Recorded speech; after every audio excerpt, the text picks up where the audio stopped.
স্বামী সাংবাদিক, স্ত্রী নার্স। বিয়ের পর সংসার শুরু হয়েছিল বেশ স্বাভাবিকভাবেই। তবে সেই সংসারে এবার তৈরি হয়েছে ভিন্ন আইনি জটিলতা। দেশে সাধারণত যৌতুকের অভিযোগে নারীরাই স্বামীর বিরুদ্ধে মামলা করেন, এমন ঘটনাই বেশি ঘটে। স্বামীর পরিবারের পক্ষ থেকে স্ত্রীকে যৌতুকের জন্য চাপ দেওয়ার অভিযোগও প্রায় সামনে আসে। তবে এখানে চিত্রটি উল্টো। স্বামীর অভিযোগে স্ত্রী হয়েছেন যৌতুক মামলার আসামি, আর আদালতের আদেশে যেতে হয়েছে কারাগারে। মঙ্গলবার দুপুরে রাজবাড়ীর বালিয়াকান্দি আমলি আদালতের বিচারক আরিফ হোসেন ২২ বছর বয়সী তানিয়া খাতুনকে কারাগারে পাঠানোর আদেশ দেন। তানিয়া একটি বেসরকারি হাসপাতালের নার্স হিসেবে কর্মরত। তার স্বামী মোহাম্মদ সাখাওয়াত হোসেন একটি জাতীয় পত্রিকার রাজবাড়ী প্রতিনিধি হিসেবে কাজ করেন। বাদীপক্ষের অভিযোগ, বিয়ের পর তানিয়া স্বামীর কাছে ৫ লাখ টাকা যৌতুক দাবি করেন।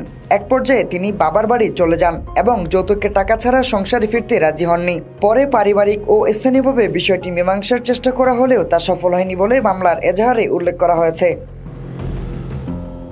আদালতে তদন্তের পর যৌতুক নিরোধ আইনের ৩ ধারায় তানিয়ার বিরুদ্ধে গ্রেফতারি পরোয়ানা জারি করা হয়। পরে তার আইনজীবী জামিনের আবেদন করলে আদালত তা নামঞ্জুর করে তাকে কারাগারে পাঠানোর আদেশ দেন।